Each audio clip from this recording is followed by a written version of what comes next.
সময়ের সেরা ধনী। এক কথায় বলেন, বলেন কেমন ধনী? সময়ের। আল্লাহর নবীর সাহাবী কেমন ধনী ছিলেন একটু দেখেন। আহারে কাদের কথা শোনাচ্ছি, যারা হিমস থেকে এক দল আসছে হযরত ওমরের সাথে সাক্ষাৎ করার জন্য। হযরত ওমর তাদের সাথে কথাবার্তা বলার পর বললেন, তোমরা একটা কাজ করো, হিমসের গরিবদের একটা লিস্ট দাও, আমি বাইতুল মাল রাষ্ট্রীয় কোষাগার থেকে ওদের জন্য কিছু বরাদ্দ দিতে চাই। হিমসের লোকেরা সুযোগ পায়া লিস্ট একটা করছে লম্বা, নিজেকে এলাকার মানুষের টাকা পয়সা পাইবো তো লিস্ট একটা করছে লম্বা, নিয়ে হযরত ওমরের কাছে জমা দিয়েছেন। ফুকারা ও হিমস, হিমসের গরিবদের লিস্ট। হযরত ওমর লিস্টটা ধইরা অবাক হয়ে তাকায় রইছে। কেন? দেখেন যে ওই লিস্টের শুরুর দিকেই হিমসের গভর্নর হযরত সাঈদ ইবনে আমির আল জুমাহির নাম। সাইয়েদনা ওমর অবাক হয়ে জবাব জিজ্ঞেস করলেন, আমি এরকম ফাঁকে এরকম কি ব্যাপার, তোমাদের গভর্নর বুঝি গরিব মানুষ? হিমসের লোকেরা জবাব দিলেন, বালা আমিরুনা আফকরুনা, আমাদের গভর্নর শুধু গরিব না, হিমসের মধ্যে সবচাইতে গরিব। কল্পনা করা যায় এই যুগে। হযরত ওমর এই কথা শুনে এতটা খুশি হয়েছেন, সাথে সাথে 1000 স্বর্ণ মুদ্রা প্যাকেট করে দূত মারফত পাঠায় দিয়েছেন, যাও আমার পক্ষ থেকে আমার সাইদকে হাদিয়া দিয়ে আসো। কত? 1000 স্বর্ণ মুদ্রার দাম তো কয়েক হাজার টাকা হইবই, তাই না? কত? হ্যাঁ, আন্দাজি কয়েক কোটি কইছেন, কিন্তু ওইটাই ঠিক। 3.5 কোটি টাকার মতো আসে। এই বিশাল অঙ্কের হাদিয়া পাঠাইছেন হযরত সাঈদের জন্য। আল্লাহু আকবার। মানুষগুলো ছিল কি হইল কি দেখেন, কি ছিল? 1 পয়সার জন্য যারা মানুষ খুন করত, হইল কি দেখেন। দূত যখন ওই হাদিয়ার প্যাকেট নিয়ে পেশ করছে, হযরত সাঈদ প্যাকেট খুলে যখন দেখলেন এই বিশাল অঙ্কের হাদিয়া তার জন্য, তিনি কি করলেন? সাথে সাথে প্যাকেটটাকে এইভাবে ছুঁড়ে মেরে চিৎকার দিয়ে বলে উঠলেন, ইন্না লিল্লাহি ওয়া ইন্না ইলাইহি রাজিউন। কি পড়ছেন? হাদিয়া পাইলে ইন্না লিল্লাহি পড়ার কথা না, আলহামদুলিল্লাহ। আপনারা কি পড়তেন আল্লাহ জানে। আমি তো ইমানের যে হালত, এমন একটা পোটলা পাইলে ভিতরে যায় যে কটা লাভ দিতাম, আর বউরে কইতাম আলহামদুলিল্লাহ তুমিও পড়ো আমিও পড়ি। গুনাহ করতাম নাকি? আরে হাদিয়া পেয়ে আলহামদুলিল্লাহ পড়া কি গুনার কাজ? সবের কাজ। কিন্তু আল্লাহর নবীর সাহাবী কি পড়ছেন? এমন ভাবে ইন্না লিল্লাহ পড়ছেন, বউ তো ভেতর থেকে ডরে গেছে। আরে আল্লাহ জানে মদিনা থেকে দূত আসছে, কোন দুঃসংবাদ নিয়ে এসে আল্লাহ জানে। সাথে সাথে জিজ্ঞেস করলেন, আকুতিলা উমর ইবনুল খাত্তাব, কি ব্যাপার? সাইয়েদনা ওমর বুঝি শহীদ হয়ে গেছেন, মদিনা থেকে কি খবর আসছে? হযরত সাঈদ জবাব দেন, না না, ঘটনা তা না, বরং তার চেয়েও মারাত্মক ঘটনা। আরো বউ তো আরো ডরে গেছে। আবার জানতে চাইলেন, আকুতিলাল মুসলিমুনা ফি মারিকা, তাইলে কি কোনো যুদ্ধে মুসলমান ব্যাপকভাবে শহীদ হয়ে গেল কিনা? হযরত সাঈদ জবাব দেন, না না, ঘটনা তাও না, তার চেয়েও মারাত্মক। বউ তো কয়, শাসে এর চেয়ে মারাত্মক ঘটনার কি? না জানি আমার জামাইয়ের কল্লাটা নীতি পাঠাইছে। আবারও জানতে চাইলেন, আরে বলেন না কেন ইন্না লিল্লাহ পড়লেন? আল্লাহ, মানুষগুলো ছিল কি হইল কি দেখেন। হযরত সাঈদের জবাবটা, কেন ইন্না লিল্লাহ পড়ছেন, কিয়ামত পর্যন্ত উম্মতে মুসলিমার নসিহত গ্রহণের খোরাক হয়ে গেছে। হযরত সাঈদ বলেন, উদখিলাত আলাইয়া দুনিয়া লিতুফসিদা আখিরাতি, আমার ঘরে দুনিয়া ঢুকায়া দেওয়া হয়েছে আমার আখিরাতকে বরবাদ করার জন্য। ছিল কি হইল কি দেখেন। সাথে সাথে বিবিকে বললেন, আমি চাই মদিনার দূত আমার ঘরে থাকতে থাকতে 1000 স্বর্ণ মুদ্রা তুমি হিমসের গরিবদের মধ্যে বিলায়া দাও। কি বুঝলেন? শাসকের মধ্যে যদি দিন থাকে তো নিজের বরাদ্দটাও জনগণের বিলায়া দিয়া দেয়, আর শাসকের মধ্যে দিন না থাকলে জনগণের বরাদ্দের টাকা মাইরা বিদেশ যায় বাড়ি বানায়। কথা মিলেনিও? সুবহানাল্লাহ। বিবিরে যখন কইছে সব দিয়া লাও, আরে বাপ রে বাপ, বিবি তারা আমাদের বউ না, আমাদের বউ, আচ্ছা আপনার এলাকায় আছে, কোন বিপদে আমি পড়ি, আমারটার উপরে দিয়ে যাক, সামনে নাই। আমার বউরে যদি কইতাম সব দিয়া লাও, একটা ভেসকে যে মাল লইলে সব দিয়া লাইব, কয় কি আমরা খামো কি, ঘরে কত কিছু লাগবো। বেশি পিড়াপিড়ি করলে বলতো একটা কাম করেন, দুইটা ভাগ করেন, অর্ধেক আপনার অর্ধেক আমার, আমারটা থাক আপনারটা দিয়া লাগ। কিন্তু বউ তো হাসান জামিলের বউ না রে, বউ তো সাহাবীর বউ। কার বউ? পোলাপাইন শোন শোন, আমার তো ভিতরে অনেক রসমস আছে, ছাড়ি না, কারণ সময় যায় অনেক, কিন্তু মাঝে মাঝে কিছু রস আছে, এগুলো উপকারী রস, এই জন্য মাঝে মাঝে দিতে হয়। তোরা যারা বিয়া করস নাই, তোদেরকে একটা পরামর্শ দিতে চাই, ফ্রিতে নিবি? নিবি? পোলাপাইন শর্মে কয় না, মাথা লারে, জোরে ক। এই যে বিয়া করবি, বউ পাস না, আয়া খালি হুজুরের কাছে দোয়া চাস, কারণটা বইলে দিই। সেটা হইলো তুই নিজে 2 নম্বর, আর বউ খোঁজস রাবেয়া বসরিয়া। এটা হলো মূল সমস্যা। আল্লাহ কি জালেম রে তোর মতন 2 নম্বরের কাছে রাবেয়া বসরিয়ারে পাঠাইয়া বেড়িয়ে ঠগাইব? এই জন্য একটা মূল নীতি মুখস্থ কর, সারা জিন্দেগি মনে রাখবি, কাজে লাগবে। আমার সাথে সাথে বল, জেসকার লগে তেসকা। জোরে ক, গাদার গোষ্ঠী বেহাইয়া, ক জেসকার লগে। এটা কোরআনের কথা রে, এটা আমার কথা না, হাসিস না। সূরা নূরের মধ্যে আসছে, আল্লাহ বলেছেন আল খাবিসাতু লিল খাবিসিনা ওয়াল খাবিসুনা লিল খাবিসাত আত-তাইয়িবাতু লিত-তাইয়িবিনা ওয়াত-তাইয়িবুনা লিত-তাইয়িবাত উলাইকা মুবাররাউনা মিম্মা ইয়াকুলুন লাহুম মাগফিরাতুন ওয়া রিজকুন কারীম।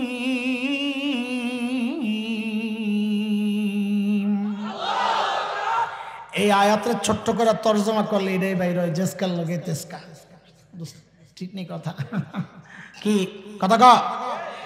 এক জায়গায়, কোন জায়গায় জানি কইছিলাম এটা, এক বুড়া কয় কি বাগুনের লগে হুটকিও। না আপনারটা ঠিক আছে, আমার দর্শে আপনারটা বেশি সুন্দর। হযরত সাঈদ যখন বললেন সব দিয়ে দাও, বেডি আর একটু দেরি করে না, লগে লগে যায় সব দিয়ে দিস। দুধ এই কারবার দেখা অবাক হয়ে গেছে, আরে কই আসলাম, এরা মানুষ না ফেরেশতা। দ্রুত ফেরত গেছেন মদিনায়, যায় হযরত ওমরকে যখন সব শোনাইছেন, আল্লাহ, হযরত ওমর শুনে এবারে এত খুশি হইছেন, সাথে সাথে বললেন এই কাফেলা রেডি কর, আমার সাঈদকে দেখতে যাব। কোথায় সিরিয়া?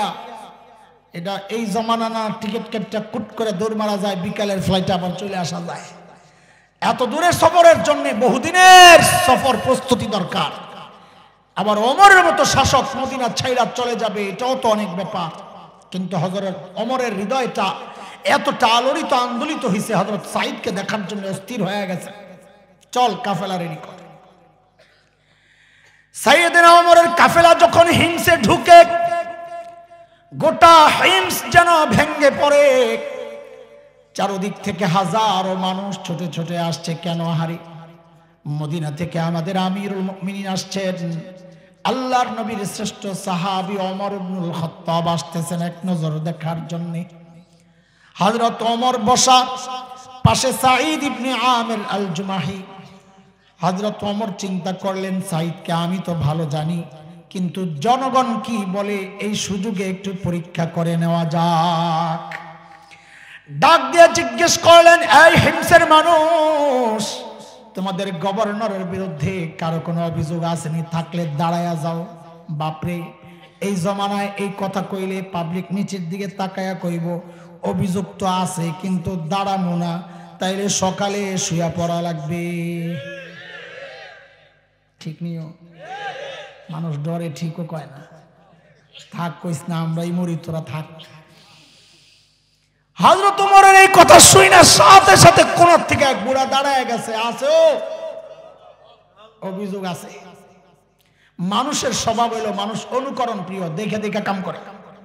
আপনি রাস্তার মাঝখানে খামাখা ঘাটটা ব্যথা করতেছে, আসমানের দিকে তাকায়, এমনি ঘাটটা একটু মেসেজ করে তাকায় থাকে, দেখবেন পাশে দিয়া যারা যাবে অধিকাংশ দাঁড়ায়া দেখবে আপনি কি দেখতেছেন। ঠিক নি কথা? হযরত ওমর যখন বললেন দাঁড়ান, একজন দেখে আরো তিনজন দাঁড়ায় গেছে। ওমর কারে সুবহানাল্লাহ, আরে খারত শুনে লই, কি সমস্যা?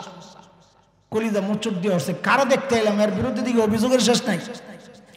যুবকরা খেয়াল করো, অভিযোগগুলা কি মারাত্মক। বলেন সমস্যা বলে। এক নাম্বার, প্রথম জন দাঁড়ায় বলতেছে আমিরুল মুমিনিন আমাদের গভর্নর মাসে একদিন অফিসে আসে না। মাসে কয়দিন? আর আমরা সপ্তাহে ছুটি কাটাই কয়দিন? এর মধ্যে 16 ডিসেম্বর পড়লে 3 দিন, 25 ডিসেম্বরের 16 দিন পড়লে তাও 3 দিন। কোন দিন রে? 25 ডিসেম্বর কোন দিন? আবার কয় বড়দিন। আমি কই 16 দিন, কয় বড়দিন। শীতকালে বড়দিন করতে গাইব পাবলিক, হে বেটারা কয় দিকে তালে তালে তুমিও কইবা। আরে বাস্তবতা তো স্বীকার করতে হইব না, শীতকালের দিন সব কি, আর কয় বড়দিন। 25 ডিসেম্বরের 16 দিন, এরপরে 21 ফেব্রুয়ারি, আরো কত কিছু বন্ধ আর বন্ধ, দিবস আর দিবস। এমন এত এত দিবস চালু হয়েছে বাংলাদেশে, 20 বছর পরে দিবস খুঁজা পাইব না, শেষে নতুন নতুন দিবস বেরিব, জামাইব কাজ্যা কাজ্যা দিবস। নাই তো কিছু, দেওয়া তো লাগবে। আল্লাহ মাফ করুক। ইসলামী শাসন ব্যবস্থায় জনগণের অভিযোগ গভর্নর মাসে কয়দিন আসে না। হযরত ওমর তো রাগ হয়ে গেছে। সাইদ জবাব, কেন তুমি মাসে একদিন অফিসে আসো না? আসামির কাঠগড়ায় ধনী এলাকার গভর্নর, কথাটা বলে নেন তো জবাবটা মজা লাগবে। আসামির কাঠগড়ায় কে? ধনী এলাকার। কি হওয়ার কথা? কত ধনী? সময়ের সেরা ধনী। অনেক না, আমি পিছনে যা কইছি সবক এটা শোনাই দিব। সময়ের দাঁড়ায়া জবাব দিচ্ছেন, কেন মাসে একদিন অফিসে আসে না? আমিরুল মুমিনিন আপনি তো জানেন আমি গরিব মানুষ। এই যে আমার গায়ে 2 টুকরা কাপড় দেখছেন, একটা লুঙ্গির মতো করে পরা, আর একটা চাদরের মতো করে জড়ানো। আমিরুল মুমিনিন আমার না এই 2 টুকরা কাপড় ছাড়া আর কোনো কাপড় নাই। আরে মাসে একদিন অফিসে কেন আসো না ওইটা না কইবা? বলে 1 মাস পড়তে পড়তে দুর্গন্ধ হয়ে যায়, নিজেরও কষ্ট হয়, যারা আমার সাথে সাক্ষাতে আসে ওদেরও কষ্ট হয়, তাই মাসে একবার উপরেরটা ধুইয়া দেই, শুকায়া গেলে নিচে পড়ি, নিচেরটা ধুইয়া দেই, শুকায়া গেলে উপরে জড়াই। আমিরুল মুমিনিন এই কাজটা করতে করতে আমার বেলা একটু দেরি হয়। আমি আসি না এই কথা ঠিক না, উনি হয়তো সকাল সকাল আইসা আমারে না পাইয়া ভাবছেন আমি আসি না, আমি আসি, একটু দেরি হয়। হযরত ওমর তো বুঝছেন অভিযোগের ধরন কি, কিন্তু দাঁড়াইছে বুড়ারা, এখন তো জিজ্ঞেস করা লাগে, বলেন আপনার কি সমস্যা? ও খোদা, দ্বিতীয় জনের অভিযোগ তো আরো মারাত্মক। কি বলে? আমিরুল মুমিনিন আমাদের গভর্নরের দিনে তো পায়, রাতে আর পাই না। কি ডিউটি লইছে হেরে, রাতেও সময় দেওয়া লাগে। আল্লাহ, হযরত ওমর তো রাগ হয়ে গেছে। সাইদ জবাব দাও, কেন তোমাকে রাতে পাওয়া যায়?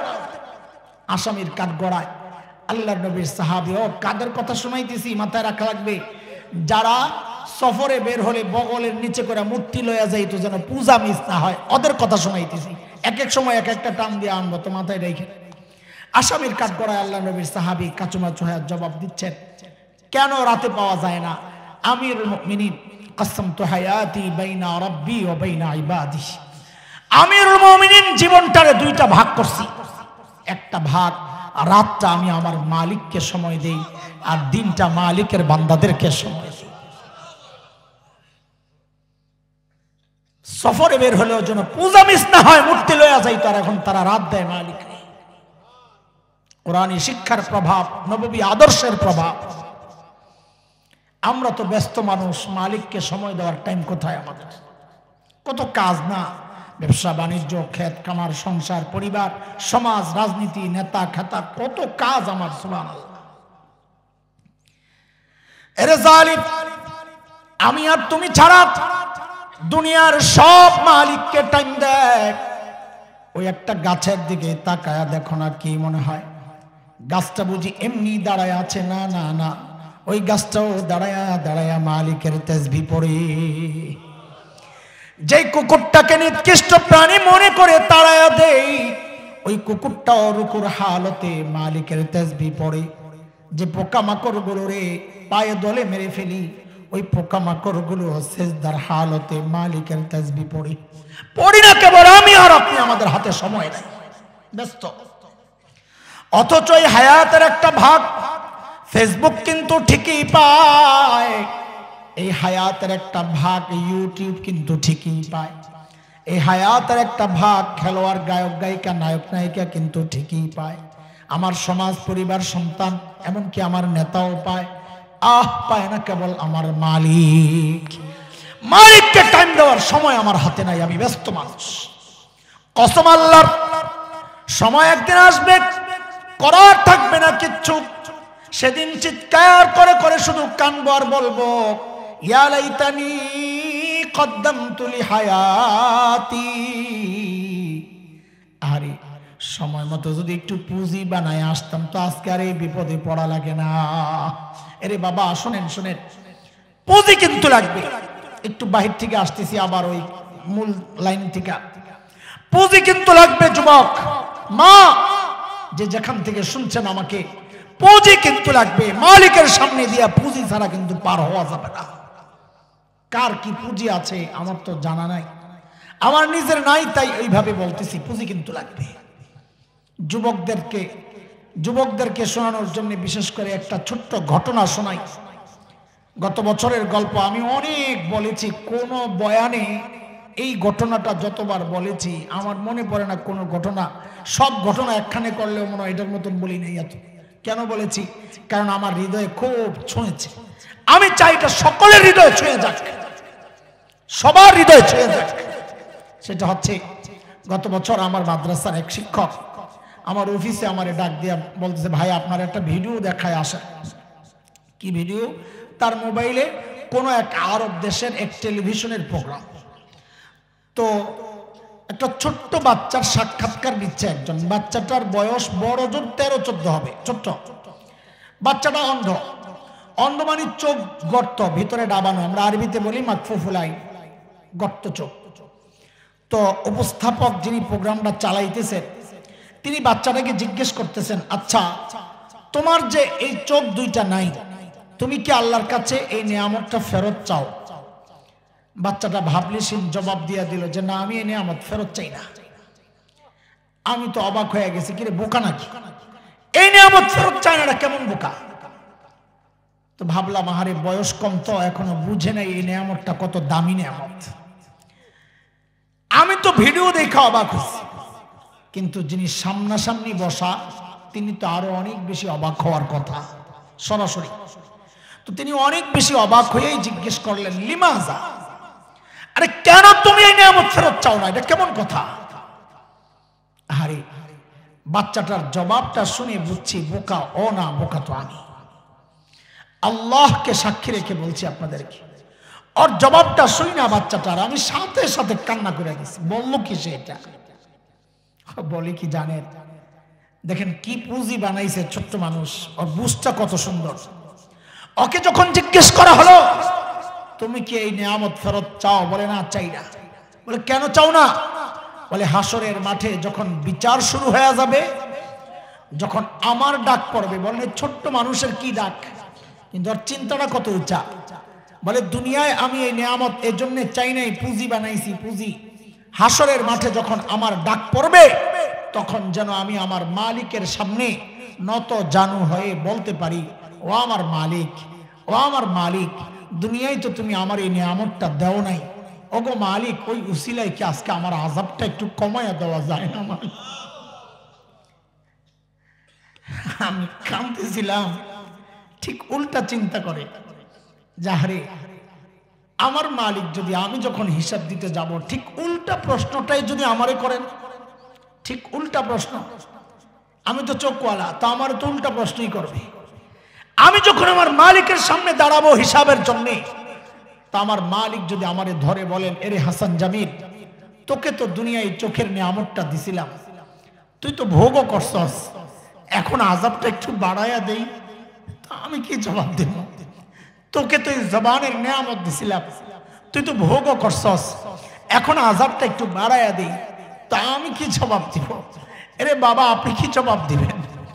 যুবক তুমি কি জবাব দিবা? মা কি জবাব দিবেন? বলেন কার কি পুঁজি আছে যেই পুঁজির ভরসায় এমন নিশ্চিন্ত জীবন যাপন করছি? বলেন হ্যাঁ, কি জবাব দিবেন? পুঁজি তো আছে, নাই যে তা না, একেবারে পুঁজি নাই তা তো না, পুঁজি তো আছে, গুনার পুঁজি, গুনাহ গুনাহ গুনাহ গুনার গুনাহ। চুল পাইকা সাদা হয়ে গেছে, এখনো গুনাহ ছাড়তে পারি না। দাড়ি পাইকা সাদা, এখনো গুনাহ ছাড়তে পারি না। বাবা ছাড়বেন কবে বলেন? ছাড়বেন কবে?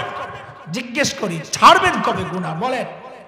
হ্যাঁ, ও যুবক, তুমি কি ভেবেছ আল্লাহ তোমাকেও দাড়ি পাকা পর্যন্ত সময় দিবেন, চুল পাকা পর্যন্ত সময় দিবেন? না রে বাপ না। কত বাবাকে দেখলাম সন্তানের লাশ কাঁধে নিয়ে যাইতেছে। আরে কে জানে আজকে এই মজলিসেও এমন কেউ থাকতে পারে যার খবর নাই, সে বসে আছে এখানে, কিন্তু তার কাফনের কাপড়টা চলে আসছে দোকানে। কে জানে কালকে খবর পেতে পারেন বয়ান করে গেল হাসান জামিল তো দুনিয়ায় নাই, চলে গেছে। কখন কার ডাক চলে আসে। হ্যাঁ, কোন ভরসায় ভাবে চলতেছি, কোন পুঁজির ভরসায়? গুনার গুনাহ চলছে, গুনার গুনার গুনার গুনাহ। হয় চোখ গুনাহ করতেছে, না হয় জবান গুনাহ করতেছে, না হয় কান গুনাহ করতেছে, না হয় হাত গুনাহ করতেছে, না হয় মস্তিষ্ক গুনাহ করতেছে। চলছে গুনাহ, গুনার গুনাহ চলছে। আরে কার নাফরমানি করতেছেন? কোনদিন একটু ভেবে দেখেছেন কার নাফরমানি? ওই মালিকের যিনি এত ভালোবাসেন। এটাই বুঝি ভালোবাসার প্রতিদান, তাই না? মালিক এত ভালোবাসেন, মুহূর্তে মুহূর্তে আমাকে নেয়ামত দিয়ে আমাকে বাঁচায় রাখছেন, আর আমি প্রতিদান দিচ্ছি গুনাহ করে করে। বলে মালিকের ভালোবাসা কত? বলে কত, কিমনি বুঝাবো কত? হ্যাঁ, একটা ছোট্ট সূত্র দিয়া বুঝাই একটু, তাও যদি কিছুটা অনুমান হয়। বলেন তো, আল্লাহ ছাড়া, রসুল ছাড়া দুনিয়ায় আমাদেরকে সবচাইতে বেশি ভালোবাসেন কে? জোরে কোন? মা। আরো জোরে কে? মা। মার কলিজায় আল্লাহ কত দরদ আর মায়া রাখছেন, এটা মা ছাড়া কে বুঝবে? বাসায় যখন ঢুকতাম মা থাকতে, হ্যাঁ, তো আমার বাসাটা লম্বা একটা রোড দিয়া ঢুকে, একদম রোডের মাথায় 9 তলায় দেখা যায় পুরা রোডটা। গাড়িটা ঢুকার সাথে সাথে জানালার কাছে মাথাটা আইনা উপরের দিকে তাকাইতাম, কেন মন ডাকতো কেউ দাঁড়ায় রয়েছে। যখন বাইরে থেকে তালা খুইলা ভেতরে ঢুকতাম, যায়া দেখতাম বিবি ঘুমাইতেছে, বাচ্চারা ঘুমাইতেছে, একজন মানুষ সজাগ মা কখনো জানালার কাছে দাঁড়ায় আছেন, কখনো সেজদায়, কখনো দোয়ায় কাঁদতেছেন, কখনো ঘরের মধ্যে অস্থির পায়চারি করছেন। মাঝে মধ্যে যায় জড়ায় ধরে জিজ্ঞেস করতাম, ও মা ঘুমান না? তো কি জবাব দিতেন? বাবারে বাহিরে যতক্ষণ থাকো ঘুম তো আমার আসে না। এর নাম তো মা। এই জন্যই তো উলামায়ে কেরাম মাসআলা আলাদা করেছেন। কোন সন্তান যদি বাবা মার আগে মারা যায় তো মাসআলা কি? বাবা সন্তানের লাশের পেছনে পেছনে যেতে পারে, বাবা সন্তানের কবরেও নামতে পারে। বলে কেন? বাবার কলিজায় কি মায়া নাই? বলে আছে। বাবাও চিৎকার করে করে কাঁদবে, কিন্তু বাবাকে আল্লাহ শক্তি আর মনোবল দিয়েছেন, বাবা সন্তানকে শোয়া দাফন কইরা নিজে উপরে উঠতে পারবেন, কান্না করবেন কিন্তু উপরে উঠতে পারবেন। কিন্তু কোন মায়ের জন্য সন্তানের লাশের পেছনে যাওয়া চলবে না, কোন মায়ের জন্য সন্তানের কবরে নামা চলবে না। কেন? দুনিয়ায় এমন কোন মা নাই যে সন্তানকে দাফন করার জন্য পিছু পিছু যায়া সন্তানের কবরে নাইমা সন্তানকে শোয়া নিজে সুস্থ অবস্থায় উপরে উঠবে। দুনিয়ায় এমন কোন মা নাই সন্তানদের শোয়া ওই পাগল নিয়ে নিজেও লাশ হইয়া সন্তানের সাথে শুয়ে পড়বে। আরে ভাই একটু বুঝে শুনে জবাব দেন। এই যে মার কলিজায় এত দরদ আর মায়া, একটু জানতে চাই আপনাদের কাছে কারণটা কি? কারণটা কি? মা আমার চোখ বানাইছেন সেই জন্য, আমার কান বানাইছেন সেই জন্যে, জিহ্বা বানাইছেন সেই জন্যে। তো একবারে বলেন না মা আমার কি বানাইছেন? কথা বলেন, কথা বলেন, মা আমার কি বানাইছেন? কিছুই না। আরে বলেন না কিছুই না, না কিছু বানাইছেন? তো বলেন, জবাব দেন, কি বানাইছেন? কিছুই না। অল্প কয়েকদিন ভাড়াটিয়ার মতো পেটে ধারণ করেছেন, হওয়ার পরে লালন করেছেন, তাতেই মার কলিজায় এত মায়া। মা কিচ্ছু বানান নাই, কিচ্ছু বানান নাই, তাতেই মার কলিজায় এত মায়া। তাইলে যেই আল্লাহ আমার চোখ বানাইছেন ওই আল্লাহর কত মায়া, যে আল্লাহ আমার কান বানাইছেন ওই আল্লাহর কত মায়া, যে আল্লাহ আমার জিহ্বা বানাইছেন ওই আল্লাহর কত মায়া, যে আল্লাহ আমার হাত পা বানাইছেন ওই আল্লাহর কত মায়া, যে আল্লাহ আমার এত এত নেয়ামত দিয়া বাঁচায়া রাখছেন ওই আল্লাহর কত মায়া। এরে যুবক, মায়া কত তুমিও কি বুঝো না? আরে আমি তুমি দরজা জানালা আটকায়া যখন গুনাহ করি, দরজা বন্ধ জানালা বন্ধ, ভেতরে গুনাহ চলছে, আর আমার মালিক কত মায়া, ওই গুনাহ অবস্থায় আমার মালিক দরজার নিচে দিয়া বাতাস আর অক্সিজেন পাঠায়া দিচ্ছেন যেন আমি মইরা না যাই। ওই মালিকের নাফরমানি চলছে প্রতিনিয়ত, তাই না? এর যুবক, কিভাবে বললে বুঝবি রে ভাই? এর চেয়ে ভালো করে বুঝানোর ক্ষমতা তো আমার নাই। তাও বলি, আরেকটা অস্ত্র ব্যবহার করে যদি কাজে আসে, আমার কথাগুলো যদি তোদের হৃদয়ে টাচ না করে, নাও করতে পারে, আমি নিজে পাপী মানুষ, আমি বলি কি তোরা আমার সামনে আয় রে যুবক, আমার সামনে আয়, তোদের পাওগুলো আমার সামনে মেলা দে, আমি ওই পাওগুলারে জড়ায়া ধরে বসে বসে সারা রাত কান্না করি, তাও তোরা গুনাহ ছেড়ে দে বাবা, গুনাহ ছেড়ে দে মা, গুনাহ ছেড়ে দে। আরে এই গুনাহওয়ালা চোখ নিয়ে মালিকের সামনে দাঁড়াবো কেমনে বলেন না? এই গুনাহওয়ালা জিভটা নিয়ে মালিকের সামনে কেমনে দাঁড়াবো? এই গুনাহওয়ালা কান নিয়ে হাত পাও নিয়ে মালিকের সামনে কেমনে দাঁড়াবো, যখন আমার হাত পাও, আমার চোখ, আমার কান, আমার চামড়া মালিকের আদালতে আমার বিরুদ্ধে সাক্ষী দিবে? কেমনে দাঁড়াবো? মালিক সত্তার, গুনাহ ঢাইকা রাখছেন, সেই সুযোগেই তো গুনাহ করতেছি, প্রকাশ করলে তো আর আগাইতাম না। চলেন না, মালিকের আরেকটা গুণের একটু সুবিধা নেই, গফফার গুণের একটু সুবিধা আজকে নিয়ে নেই। গফফার গুণের মধ্যেও তো মায়ার মায়া, কয়টা বুঝাবো? মায়ার মায়া, দুইটা মায়ার কথাই শোনাই আপনাদেরকে। গফফার গুণের মধ্যে মায়া, দুনিয়ার সবাই অপরাধী খুঁজে শাস্তি দেওয়ার জন্য, মা অপরাধী খুঁজে সন্তান অপরাধ করলে শাস্তি দেওয়ার জন্য, বাবাও খুঁজেন শাস্তি দেওয়ার জন্য। আমার আপনার এমন একজন মালিক গফফার আছেন, যিনি অপরাধী খুঁজেন মাফ করার জন্য। আলা মিন মুস্তাগফিরিন ফাগফির আলাহ। এই কে কে গুনাহ করছস, আয়, আমি আইছি মাফ করতে, মাফ চা, মাফ করে দিব, আয় আয়। মায়ার মায়া, বলে কত মাফ করবে?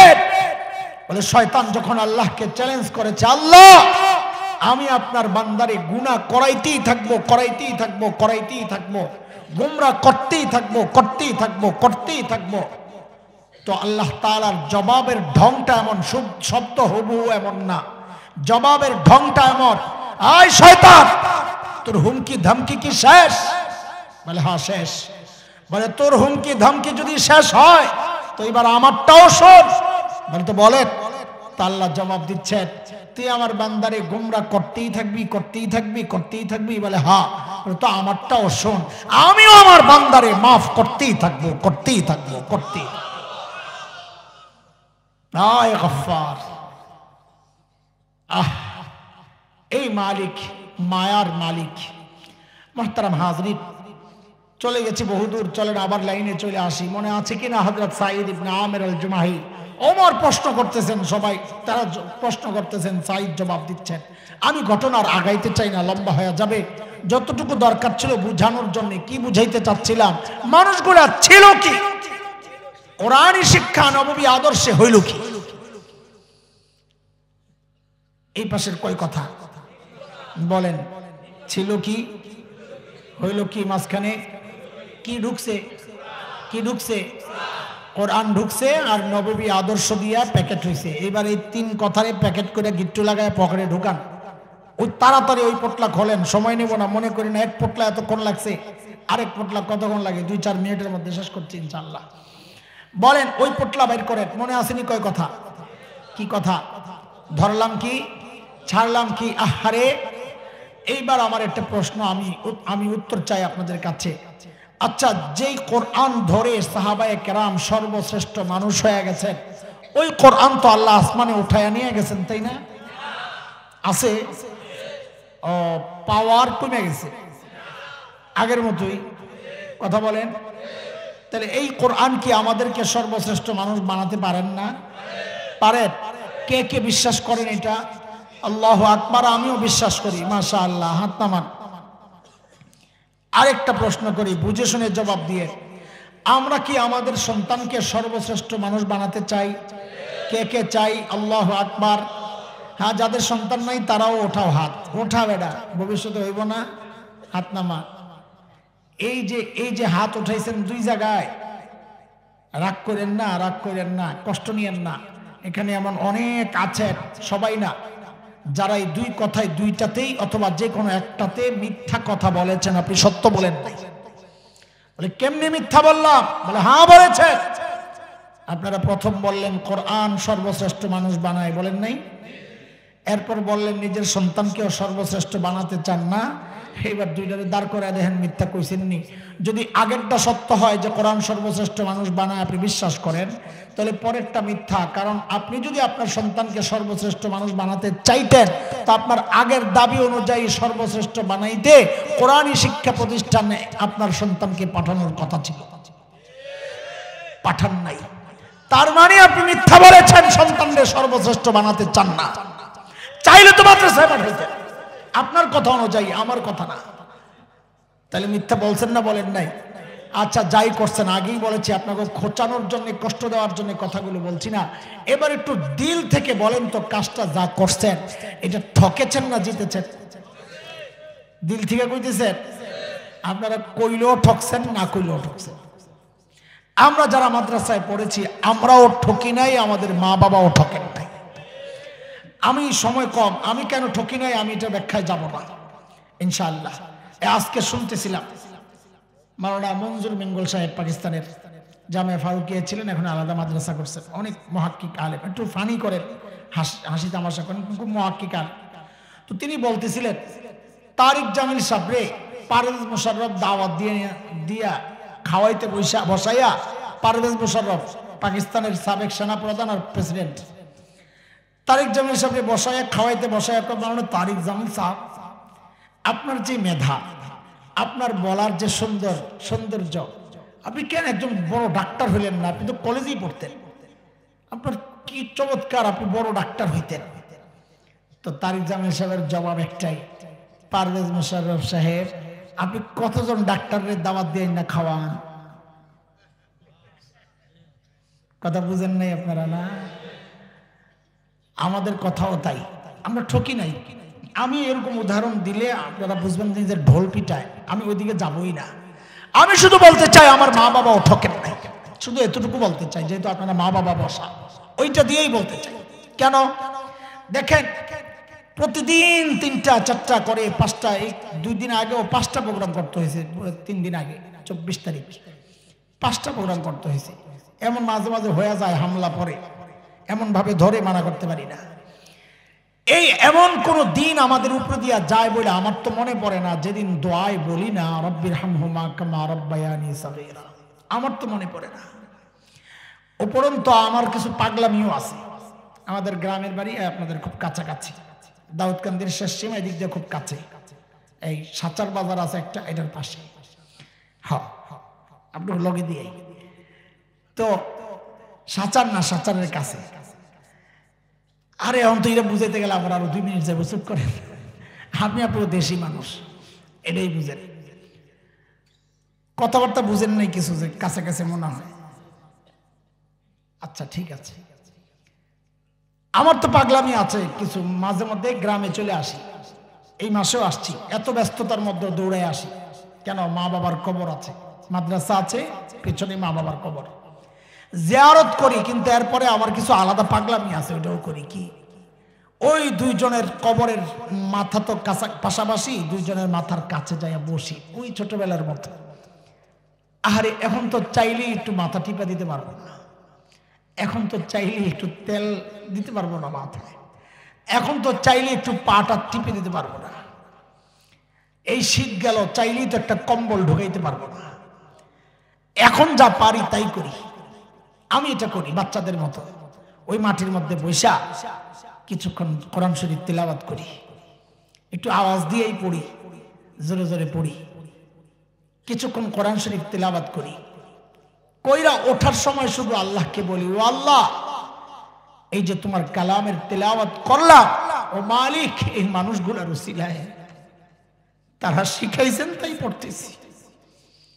ও মালিক, দুনিয়া থেকে যাওয়ার সময় যারা আমাকে তোমার সাথে জুড়ে দিয়ে গেছেন, আল্লাহ আজকে তারা কবরে একা, শুধু এইটুকু চাওয়া, যারা আমাকে তোমার সাথে জুড়ে দিয়ে গেছেন আজকে তারা যেন তোমার থেকে দূরে সরে না যায়। রব্বির হামহুমা কামা রাব্বায়ানি সাগীরা।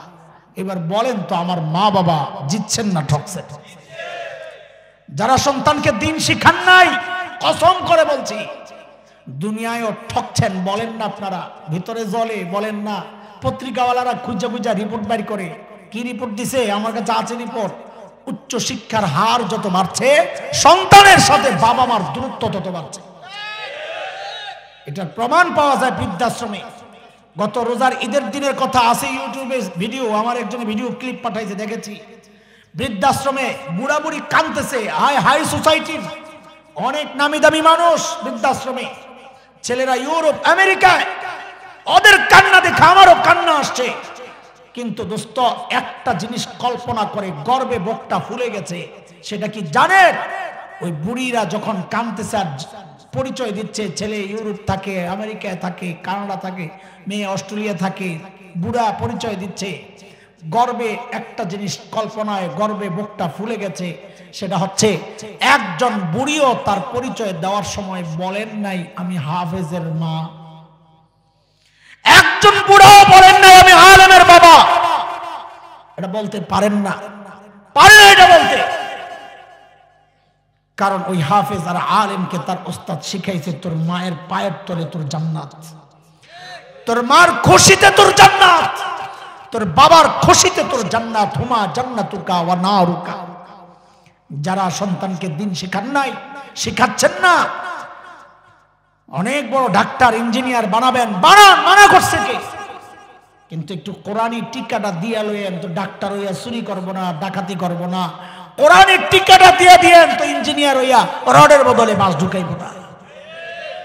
দুনিয়ায় পেরেশান, আখিরাতেও আপনাকে ছাড়বে না। সূরা আহজাবে আসছে, শেষ আয়াতগুলো পড়ে আমি আপনাদেরকে বিদায় দিচ্ছি।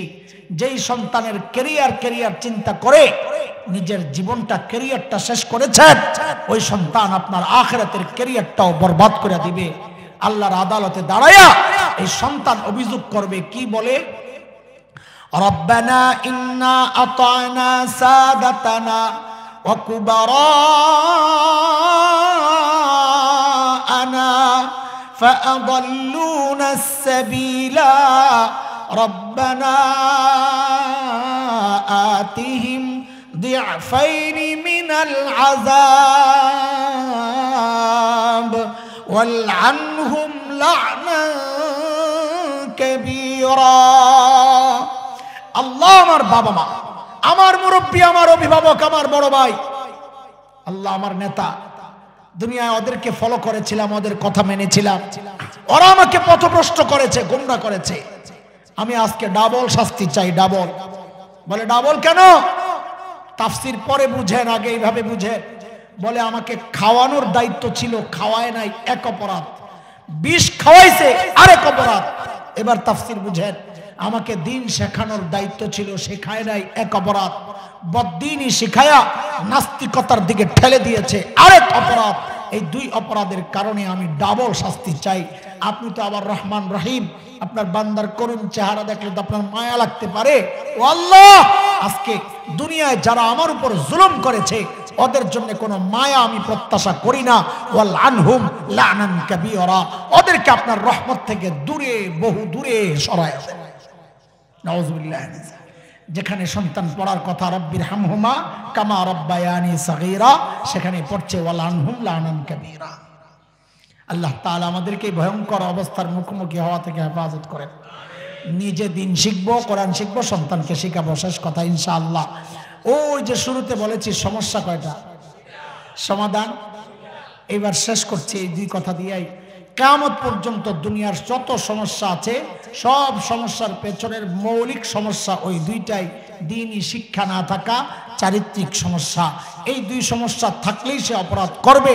সমাধান বলে ওই যে সমাধান দুইটা, নবী বলেছেন আল্লাহ আমারে শিক্ষক বানায় পাঠাইছেন, কোরআনী শিক্ষা সমাধান, নববী আদর্শ সমাধান। সমস্যাও কিয়ামত পর্যন্ত দুইটা, সমাধানও কিয়ামত পর্যন্ত দুইটা। ভিন্ন কোনো পন্থায় দুনিয়ার সমস্যার সমাধান হতে পারে না, এটা হবেও না, কোনো কালে হয়ও নাই। এই উপলব্ধিটা যতদিন পর্যন্ত না আনতে পারবো ততদিন পর্যন্ত আমি সোজা হব না, কোরআন আমার বুকে ধারণ করতে পারবো না। আল্লাহ তাআলা ওই উপলব্ধি আমাদের সকলের হৃদয়ে লালন করার এবং কোরআনকে সঙ্গী বানানোর, দ্বীনকে নিজের জীবন চলার পাথেয় বানানোর। আমাদের হযরত বলতেছিলেন সেই কথা, সেই রেশ ধরেই কথা শুরু করেছিলাম। নববী আদর্শ, নবী আলাইহিস সালামের সুন্নাহকে নিজের জীবনের সুন্নাহ, নিজের জীবনকে সুন্নত দিয়া সাজানোর তৌফিক আল্লাহ আমাদেরকে দান করেন। আমিন আমিন।